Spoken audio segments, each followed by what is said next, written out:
Assalamualaikum warahmatullahi wabarakatuh. Hai teman-teman, perkenalkan nama saya Iyub Sinteduntiyo dari Prodi Akuntansi semester 4 Universitas Muhammadiyah Gorontalo. Di sini saya akan menjelaskan materi tentang aspek manajemen dan sumber daya manusia. Aspek manajemen dan sumber daya manusia. Pelaksanaan pembangunan bisnis harus direncanakan dengan baik supaya tidak terjadi hal-hal yang dapat menghambat pembangunan. Kegiatan perencanaan pembangunan bisnis juga berkaitan dengan kesiapan tenaga kerja. Tenaga kerja pada suatu bisnis memegang peranan yang sangat penting, baik pada bisnis yang padat teknologi maupun bisnis yang padat tenaga kerja. Yang berikut tujuan. Secara spesifik, analisis aspek manajemen dan sumber daya manusia pada studi kelayakan bertujuan untuk yang pertama, menganalisis penjadwalan pelaksanaan pembangunan bisnis. Yang kedua, menganalisis jenis-jenis pekerjaan yang diperlukan untuk pembangunan bisnis. Yang ketiga, menganalisis waktu yang diperlukan untuk melaksanakan setiap jenis pekerjaan yang diperlukan untuk pembangunan bisnis. Yang keempat, menganalisis biaya yang diperlukan untuk melaksanakan setiap jenis pekerjaan yang diperlukan untuk pembangunan bisnis. Yang kelima, menganalisis persyaratan yang diperlukan untuk memangku pekerjaan pada suatu bisnis. Yang keenam, menganalisis struktur organisasi yang cocok untuk menjalankan bisnis. Yang ketujuh, menganalisis metode pengadaan tenaga kerja untuk menjalankan bisnis. Yang kedelapan, menganalisis kesiapan tenaga kerja untuk menjalankan bisnis. Yang berikut perencanaan dan penjadwalan proyek. Tahap perencanaan proyek merupakan tahap yang penting sebelum kegiatan bisnis dijalankan, karena kegagalan dalam menyusun perencanaan proyek akan berpengaruh terhadap kegiatan-kegiatan yang lain. Dalam membuat perencanaan proyek, beberapa hal yang harus diidentifikasikan secara mendalam, yaitu yang pertama, kegiatan-kegiatan yang diperlukan pada pembangunan proyek. Yang kedua, pihak rekanan sumber daya manusia yang akan melakukan setiap tahap pelaksanaan kegiatan. Yang ketiga, fasilitas yang diperlukan untuk setiap tahap pelaksanaan kegiatan. Yang keempat, waktu mulai setiap pelaksanaan tahap pekerjaan. Yang kelima, waktu pelaksanaan setiap tahap pekerjaan. Yang keenam, waktu berakhirnya setiap pelaksanaan tahap pekerjaan. Yang ketujuh, bahan dan peralatan yang diperlukan setiap tahap pekerjaan. Yang kedelapan, biaya yang diperlukan untuk setiap pelaksanaan tahap pekerjaan. Yang kesembilan, pengawasan yang diperlukan untuk setiap pelaksanaan tahap pekerjaan. Yang ke-10, usaha-usaha yang harus dilakukan untuk melakukan perbaikan jika terdapat ketidaksesuaian antara rencana dengan pelaksanaan pada setiap tahap pelaksanaan pembangunan. Yang ke-11, biaya yang diperlukan untuk melakukan percepatan setiap tahap kegiatan. Yang berikut ada beberapa teknik yang dapat digunakan untuk perencanaan dan penjadwalan proyek. Yang pertama, bagan GANTT. Bagan GANTT pertama dikembangkan oleh Henry Lawrence. GANTT.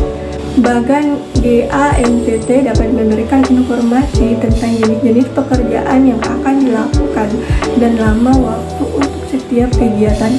Meskipun bagan GANTT hanya dapat memberikan informasi yang sedikit tentang perencanaan bisnis, tetapi teknik ini masih sangat banyak digunakan karena sederhana dan mudah dipahami. Yang kedua ada PERT atau Program Evaluation and Review Technique. PERT ini diperkenalkan kali pertama oleh Booz Allen Hamilton. PERT muncul untuk mengurangi keterbatasan yang ada pada bagan GANTT. Pada prinsipnya, PERT adalah teknik penjadwalan suatu proyek dengan cara membagi proyek atau kegiatan induk menjadi kegiatan-kegiatan yang lebih kecil dan menyusunnya menjadi jalur kerja yang logis sehingga jangka waktu dan biaya pengerjaan program dapat dioptimalkan. Yang ketiga, CPM atau Critical Path Method atau jalur kritis. Jalur kritis ini adalah jalur terlama antara titik dimulai sampai dengan titik penyelesaian proyek. Perbedaan antara metode PERT dengan CPM ini terletak pada faktor penekanannya. PERT lebih menekankan faktor waktu, sedangkan CPM lebih menekankan faktor biayanya. Yang berikut ada analisis jabatan. Analisis jabatan merupakan kegiatan mempelajari dan mengumpulkan informasi tentang suatu pekerjaan berkaitan dengan berbagai operasi dan kewajiban suatu jabatan. Analisis jabatan akan berusaha menganalisis seluk-beluk pekerjaan. Analisis ini berusaha menjawab pertanyaan-pertanyaan yang berkaitan dengan pekerjaan. Yang pertama, pekerjaan apa saja yang harus dilakukan?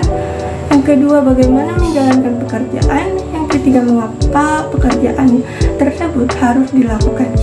Dan yang keempat, hasil yang diperoleh dari analisis jabatan adalah deskripsi jabatan dan spesifikasi jabatan. Yang berikut deskripsi jabatan. Deskripsi jabatan merupakan uraian tentang tugas, kewajiban suatu jabatan tertentu. Deskripsi jabatan semestinya memuat hal-hal yaitu yang pertama, identifikasi jabatan, yang kedua, ringkasan jabatan, ketiga, tugas yang harus dilaksanakan, empat, pengawasan yang diberikan dan diterima, lima, hubungan dengan jabatan-jabatan lainnya, enam, bahan-bahan, alat-alat dan mesin yang digunakan, tujuh, kondisi kerja, delapan, penjelasan istilah-istilah yang tidak lazim, dan yang kesembilan, komentar tambahan untuk melengkapi penjelasan sebelumnya. Yang berikut ada spesifikasi pekerjaan. Setelah deskripsi pekerjaan dibuat, langkah selanjutnya adalah menentukan siapa saja yang akan menjalankan pekerjaan tersebut. Untuk dapat menjalankan pekerjaan sesuai dengan yang telah diuraikan dalam deskripsi jabatan, diperlukan orang yang cocok untuk atau mampu melaksanakan segala tugas dan kewajiban sesuai dengan deskripsi jabatannya. Proses penentuan kriteria orang-orang yang dapat mengaku jabatan disebut dengan spesifikasi jabatan. Spesifikasi jabatan adalah penentuan syarat-syarat minimum yang dapat diterima agar seseorang dapat menjalankan suatu pekerjaan dengan baik. Berikut proyeksi kebutuhan tenaga kerja. Cara-cara yang dapat digunakan untuk menentukan kebutuhan tenaga kerja adalah dengan yang pertama, metode workforce analysis.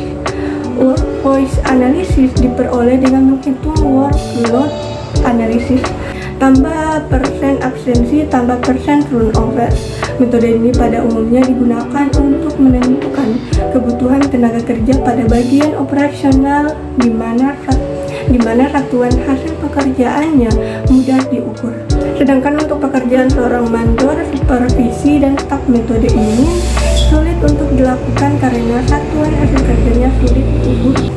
Cara yang kedua yaitu metode antrian. Metode antrian merupakan metode penentuan jumlah karyawan yang optimal dengan berdasarkan pada teori antrian.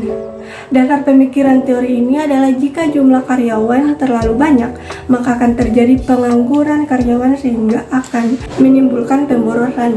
Sebaliknya, jika jumlah karyawan terlalu sedikit, maka akan terjadi antrian yang panjang sehingga optimalisasi profit tidak akan tercapai.